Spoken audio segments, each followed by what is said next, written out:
கர்த்தருடைய பரிசுத்த நாமத்திற்கு மகிமை உண்டாவதாக. பிதாவாகிய தேவனாலும் கர்த்தராகிய இயேசு கிறிஸ்துவினாலும் உங்களுக்கு கிருபையும் சமாதானமும் உண்டாவதாக. இதற்கு முன்பாக எது ஊழியம் என்று நம்ம ஒரு வீடியோ போட்டிருந்தோம். இப்போது அதை தொடர்ந்து ஊழியம் என்பது ஒரு விளையாட்டு அல்ல. இப்போது நான்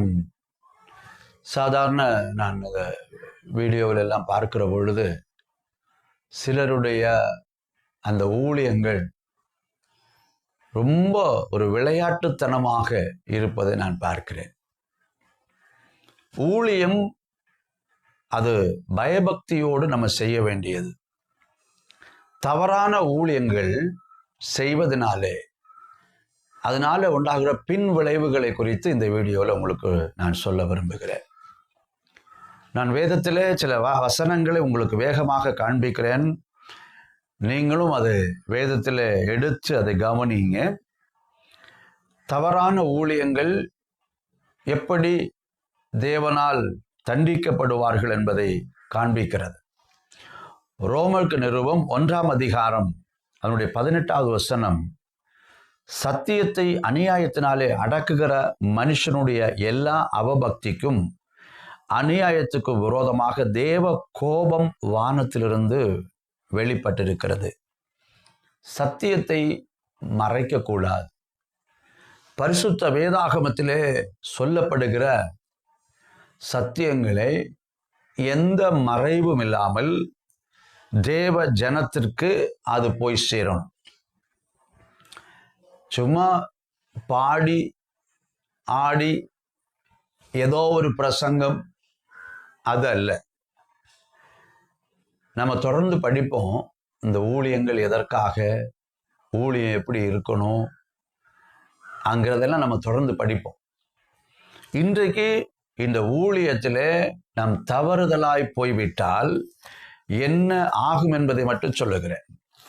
சத்தியத்தை மறைக்கிறவர்களுக்கு தேவ கோபம் வானத்திலிருந்து வெளிப்படும். யாக்கோபு நிருபம் 3ஆம் அதிகாரம், என் சகோதரரே, அதிக அக்கினியை அடைவோம் என்று அறிந்து உங்களில் அநேகர் போதகர்கள் ஆகாதிருப்பீர்களாக.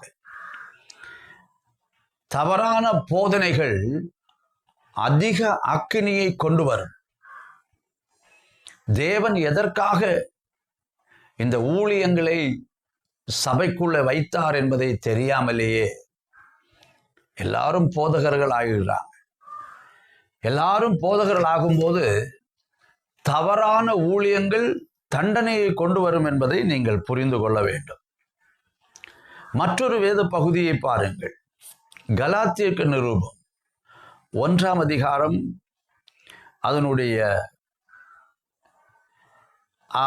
அந்த 6 முதல் 12 வரையான வசனங்கள்.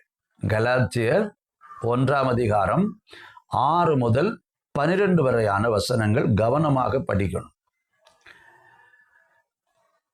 உங்களை கிறிஸ்துவின் கிருபையினாலே அழைத்தவரை நீங்கள் இவ்வளவு சீக்கிரமாக விட்டு வேறொரு சுவிசேஷத்திற்கு திரும்புவதை நான் ஆச்சரியப்படுகிறேன். பவுல் கலாத்தியர்கிட்ட சொல்றார், வேறொரு சுவிசேஷம், வேதத்தில் சொல்லப்படாத மற்றொரு சுவிசேஷம். உங்களுடைய பார்வைக்கு ஊழியக்காரர் மாதிரி தான் இருக்கிறார். பார்த்தா பாஸ்டர் பைபிள்ல இருந்து வசனம் எடுத்து சொல்றாங்க, ஓகே, சர்ச்சுன்னு தான் வச்சிருக்கிறாங்க. ஆனா வேதத்திலே சொல்லப்பட்ட உண்மையான அந்த சுவிசேஷம் நமக்கு வந்து சேருகிறதா நீங்க கவனிக்கணும். ஊழியம் செய்கிறவங்களும் கவனிக்கணும், தவறிவிடக் கூடாது. பவுல் சொல்லுகிறார் பாருங்க, 7வது வசனத்தில், கலாத்தியர் 1:7, வேறொரு சுவிசேஷம் இல்லையே, சிலர் உங்களை கலகப்படுத்தி கிறிஸ்துவனுடைய சுவிசேஷத்தை புரட்ட மனதாக இருக்கிறார்களே அல்லாமல் வேறல்ல. உங்களை கலக்கம் பண்ணி அந்த சுவிசேஷத்தை புரட்டுகிறதற்காக முயற்சி பண்றாங்க. 8வது வசனத்தில் சொல்றார் பாருங்க, நாங்கள் உங்களுக்கு பிரசங்கித்த சுவிசேஷத்தை அல்லாமல் நாங்கள் உங்களுக்கு பிரசங்கித்த சுவிசேஷத்தை அல்லாமல் நாங்களாவது வானத்திலிருந்து வருகிற ஒரு தூதனாவது வேறொரு சுவிசேஷத்தை உங்களுக்கு பிரசங்கித்தால் அவன் சபிக்கப்பட்டவனாய் இருக்க கடவான். சாப வார்த்தையை சொல்றார். சாபத்தை நீக்குகிற புதிய ஏற்பாடிலே சுவிசேஷத்தை மாற்றி சொன்னால் சபிக்கப்பட்டவனாய் இருக்க கடவான்.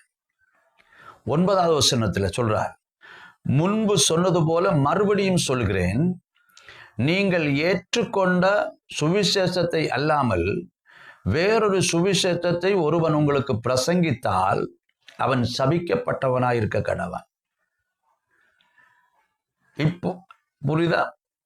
நாங்கள் உங்களுக்கு பிரசங்கித்த இந்த சுவிசேஷமே அல்லாமல் வேறொரு சுவிசேஷம். 8வது வசனத்தில் நாங்களாவது வானத்திலிருந்து வருகிற தூதனாவது. யார்? நாங்கள் ஒரு தடவை பிரசங்கம் பண்ணோம், ஒரு தடவை உங்களுக்கு தெரியப்படுத்தி இருக்கிறோம், வேதத்தில் எழுதி வச்சிருக்கிறாங்க. இதை மாற்றி பிரசங்கம் பண்ணுகிறது நாங்களானாலும் சரி, பரலோகத்தில் தூதனானாலும் சபிக்கப்பட்டவனாய் இருக்க கடவான் என்று ஒரு சாப வார்த்தை சொல்லப்பட்டிருக்கிறது. ஏனென்றால் இந்த சுவிசேஷமானது ஒரு மனுஷீகம் அல்ல, அது ஒரு தெய்வீகமானது. அந்த கலாத்தியர் 1:11-12 வசனங்களை வாசிக்கணும். மேலும் சகோதரரே, என்னால் பிரசங்கிக்கப்பட்ட சுவிசேஷம் மனுஷருடைய யோசனையின்படி உள்ளதல்ல வென்று உங்களுக்கு தெரிவிக்கிறேன். நான் அதை ஒரு மனுஷனிடத்தில் பெற்றதும் இல்லை, மனுஷனால் கற்றதும் இல்லை. இயேசு கிறிஸ்துவே அதை எனக்கு வெளிப்படுத்தினார். சுவிசேஷத்தை குறித்துள்ள அந்த வெளிப்பாடு அப்போஸ்தலனாகிய பவுலுக்கு கொடுத்தது இயேசு கிறிஸ்து. அது தேவனால் உண்டானது, அது ஒரு தெய்வீக தன்மை உள்ளது. இந்த சுவிசேஷத்தை சரியான முறையில் சொல்லாமல் ஒரே கூத்தும் கும்மாளவுமா, நான் சில வீடியோஸ் பார்த்தபோது பெரிய பக்தி மாதிரி சினிமா பாடலெல்லாம் பாடி ரொம்ப விளக்கமெல்லாம் கொடுக்குறாங்க. அதெல்லாம் தேவையற்றது. அது ஒரு ஆவிக்குரிய அனுபவத்தில் உள்ளதல்ல. அவங்களுடைய அனுபவங்கள், அவங்க உலக மனுஷனாக இருக்கிறதுனால அப்படி செய்கிறாங்க. அதெல்லாம் தவறு என்பதை நான் உங்களுக்கு தெரியப்படுத்துகிறேன். தயவு செய்து தம்பிமார்கள், நீங்கள் ஊழியம் செய்கிறதா இருந்தால் கர்த்தருடைய வார்த்தையின்படி செய்யுங்க. ஊழியம் என்கிற பேரில் நீங்கள் சிக்கலில் மாட்டிக்கொள்ளாமல் இருக்கிறது ரொம்ப முக்கியம். அந்த தவறான ஊழியங்கள் பெரிய தண்டனைக்கு எதுவாகும். இங்கே அப்போஸ்தலனாகிய பவுல், நாங்கள் உங்களுக்கு அறிவித்த இந்த சுவிசேஷம் அல்லாமல் இதை மாற்றி பிரசங்கிக்கிற யாரா இருந்தாலும் சபிக்கப்பட்டவர்களாக இருப்பார் என்று சொல்லப்பட்ட சாபம் அது ரொம்ப முக்கியமா. இதுக்கு புரிதலுக்காக பழைய ஏற்பாடு காரியத்தை உங்களுக்கு சொல்லுகிறேன். யோசுவாவின் புஸ்தகம் 6ஆம் அதிகாரம் 26வது வசனத்திலே யோசுவாயை கொண்டு ஒரு சாப வார்த்தையை ஆண்டவர் சொன்னார். எரிகோ பட்டணம் கட்டப்படக்கூடாது. அந்த எரிகோ பட்டணத்தை கட்டுவதற்கு எழும்புகிற யாரா இருந்தாலும் அதற்கு அஸ்திபாரத்தை போடுகிற போது தன்னுடைய மூத்த மகனும் அதனுடைய வாசல் வைக்கும்போது, கட்டளை வைக்கும்போற போது இளைய மகனையும் சாக கொடுப்பான் என்று யோசுவா மூலமாக அந்த சாப வார்த்தைகள் சொல்லப்பட்டது. யோசுவாவுடைய காலம் முடிந்தது, நியாயாதிபதிகளுடைய காலம் வந்தது, ராஜாக்களுடைய காலம் வந்தது. அப்பொழுது ஆகாபுடைய காலத்தில், ஆகாபு ஆட்சி செய்கிற காலத்தில் ஒரு ஈயேல் என்ற ஒரு மனிதன் அந்த எரிகோவை கட்டுவதற்கு எழும்பினான். ஏகதேசம் 500 ஆண்டுகளுக்கு பிறகு, யோசுவாவுக்கு பிறகு 500 ஆண்டுகளுக்கு பிறகு ஆகாபுடைய ஆட்சி காலத்திலே ஈயேல் என்ற ஒரு மனிதன் அந்த எரிகோவை கட்டுவதற்கு எழும்பினார். 1 ராஜாக்களின் புஸ்தகம் 16ஆம் அதிகாரம் 34ஆம் வசனம். 1 ராஜாக்கள் 16:34. அவன் நாட்களில் பெத்தேல் ஊரேனாகிய ஈயேல் எரிகோவை கட்டினான். கர்த்தர் நூனின் குமாரனாகிய யோசுவாவை கொண்டு சொல்லியிருந்த வார்த்தையின்படியே அவன் அது அஸ்திபாரத்தை போடுகிற போது அபிராம் என்னும் மூத்த குமாரனையும் அவன் வாசல்களை வைக்கிற போது செகூப் என்ற இளைய குமாரனையும் சாக கொடுத்தான். யோசுவா மூலமாய் சொல்லப்பட்ட சாப வார்த்தை 500 ஆண்டுகளுக்கு பிறகு அந்த ஆண்டவர் சொன்னபடியே நடந்தது. இந்த 500 ஆண்டுகளும் இந்த சாபம் மௌனமாகவே இருந்தது. எப்போ அவன் கிரியை செய்தானோ அது அவனுக்கு கேடாக, அவனுக்கு அது ஆபத்தாக அந்த சாப வார்த்தைகள் நிறைவேறினது. அப்போஸ்தலனாகிய பவுலை ஆண்டவர் நேரடியாக ஊழியத்துக்கு அழைத்தார். தேவ அழைப்பு பெற்ற, தேவ ஆவியை பெற்ற இந்த பவுலை கொண்டு ஒரு சாப வார்த்தை சொல்லப்பட்டிருக்கிறதானால் இந்த சுவிசேஷத்துக்கு எதிராக செயல்படுகிறவனுக்கு அந்த சாபம் வரும். அதனால ஊழியம் செய்கிறவர்கள் தேவனுடைய வார்த்தையின்படி செய்யணும். இன்றைக்கு ஒரு மீட்டிங், அதனால சும்மா 2 பாட்டு பாடி ஏதோ 2 கதையெல்லாம் சொல்லி அப்படி ஒரு ஜாலியா அப்படி இல்லை. ஊழியம் செய்கிறவர்கள் அந்த ஊழியத்துடைய நோக்கம் என்ன, தேவன் என்ன திட்டத்தை வைத்திருக்கிறார், சுவிசேஷம் அறிவிக்கிறவர்கள் அந்த சுவிசேஷம் எப்படி இருக்க வேண்டும், எதற்காக அந்த சுவிசேஷம் என்ற நல்ல தெளிவுள்ளவங்களா இருக்கணும். போதிக்கிறவர்கள் நான் போதிப்பது என்ன என்ற அந்த நல்ல ஆழ்ந்த அறிவு, வேத ஞானம் உள்ளவங்களா இருக்கணும்.